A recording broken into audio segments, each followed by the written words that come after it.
ಪ್ರಿಯ ವಿದ್ಯಾರ್ಥಿನಿಯರೇ,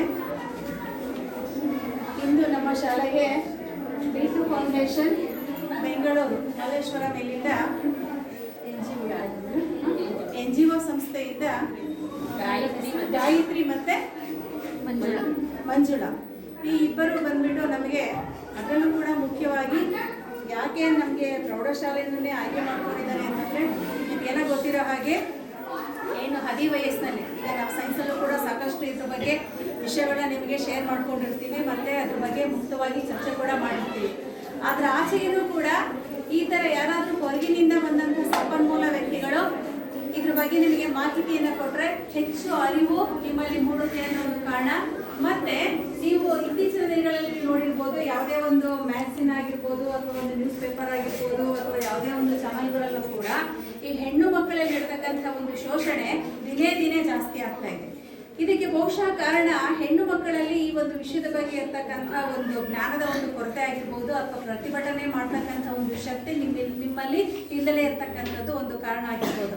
ಆ ಒಂದು ನಿಟ್ಟಿನಲ್ಲಿ ಯಾಕೆ ಅಂತಂದರೆ ಈಗ ಗುಡ್ ಟಚ್ ಬ್ಯಾಡ್ ಟಚ್ ಹೇಗಿರುತ್ತೆ ಅಂತ ಸಂದರ್ಭಗಳು ಬಂದಾಗ ನೀವು ಹೇಗೆ ಪ್ರತಿಕ್ರಿಯೆಯನ್ನು ಕೊಡಬೇಕು ಅನ್ನೋದ್ರ ಬಗ್ಗೆ ಮೇಡಮ್ ರವರು ನಿಮಗೆ ತುಂಬ ಚೆನ್ನಾಗಿ ತಿಳಿಸ್ಕೊಟ್ಟಿದ್ದಾರೆ. ಎಷ್ಟೋ ಸಲ ಏನಾಗ್ಬಿಡುತ್ತೆ ಅಂತಂದರೆ ಆ ಒಂದು ಪರಿಸ್ಥಿತಿಗೆ ಸಿಗಾಕೊಂಡು ನೀವು ಪ್ರತಿಭಟಿಸಲೇ ಇದ್ದಾಗ ಬೇರೆಯವ್ರು ಏನು ಮಾಡ್ತಾರೆ ಅಂದರೆ ಅದನ್ನು ದುರುಪಯೋಗ ಮಾಡ್ಕೊಳ್ತಕ್ಕಂಥ ಒಂದು ಸಾಧ್ಯತೆ ತುಂಬ ಹೆಚ್ಚಾಗಿರೋದ್ರಿಂದ ಅಂತಹ ಸಂದರ್ಭ ಯಾಕೆ ಅಂತಂದರೆ ಇದು ಏನು ನಾವು ತುಂಬ ದೂರ ಹೋದಾಗ ಎಲ್ಲೋ ಜರ್ನಿ ಮಾಡಬೇಕಾದ್ರೆ ಅಥವಾ ಒಬ್ಬಳೇ ಇದ್ದಾಗ ಅಥವಾ ಕತ್ಲಲ್ಲಿ ಹೋಗ್ಬೇಕಾದ್ರೆ ಅಂತ ತಿಳ್ಕೊಬೇಡಿ. ಕೆಲವೊಮ್ಮೆ ನಿಮ್ಮ ಶಾಲೆನಲ್ಲೇ ನಿಮ್ಮ ಮನೆಗಳಲ್ಲೇ ಅಥವಾ ನಿಮ್ಮ ಕುಟುಂಬಗಳಲ್ಲೇ ಇಂಥ ಅನೇಕ ಸಂದರ್ಭಗಳು ಬರ್ಬೋದು.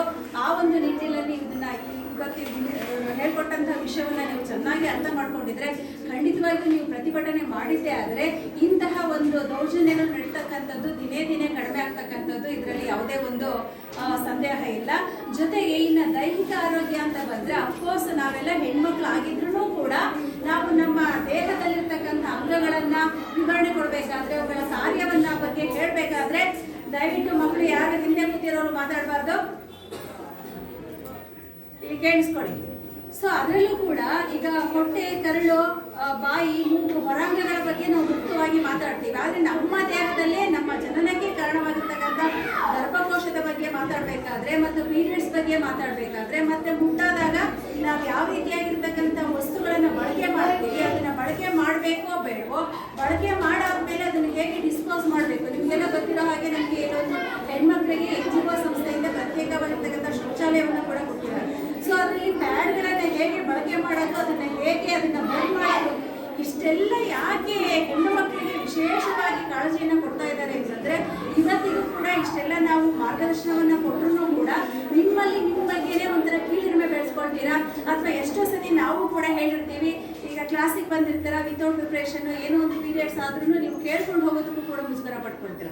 ಈ ಮುಜುಗರವನ್ನೆಲ್ಲ ಹೊರತುಪಡಿಸಿ ನೀವು ಧೈರ್ಯವಾಗಿ ಹೇಳ್ಕೋಬೇಕು, ಮತ್ತು ಹೊರಗಡೆ ಹೋಗಬೇಕು, ಮತ್ತು ಪ್ಯಾಡ್ಗಳನ್ನು ಬಳಕೆ ಮಾಡೋದಾಗಿರ್ಬೋದು, ಅದನ್ನು ಡಿಸ್ಪೋಸ್ ಮಾಡ್ತಕ್ಕಂಥದ್ದಾಗಿರ್ಬೋದು.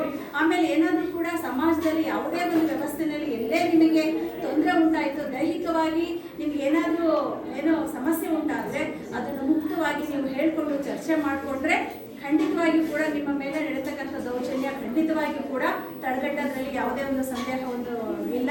ಆ ಒಂದು ನಿಟ್ಟಿನಲ್ಲಿ B2 ಸಂಸ್ಥೆಯ ಇಬ್ಬರು ಸಂಪನ್ಮೂಲ ವ್ಯಕ್ತಿಗಳು ಬಹಳ ಚೆನ್ನಾಗಿ ಮುಕ್ತವಾಗಿ ನಿಮ್ಮೊಂದಿಗೆ ಮಾತಾಡಿದ್ದಾರೆ ಮತ್ತು ಕೆಲವೊಂದು ಮಾಡೆಲ್ಗಳನ್ನ ಕೂಡ ಪ್ರದರ್ಶನ ಮಾಡಿದ್ದಾರೆ. ನಿಮ್ಮಿಂದನೂ ಕೂಡ ಸಾಕಷ್ಟು ಪ್ರಶ್ನೆಗಳನ್ನು ತಗೊಂಡು ಅವರು ಉತ್ತರವನ್ನು ಕೊಟ್ಟಿದ್ದಾರೆ.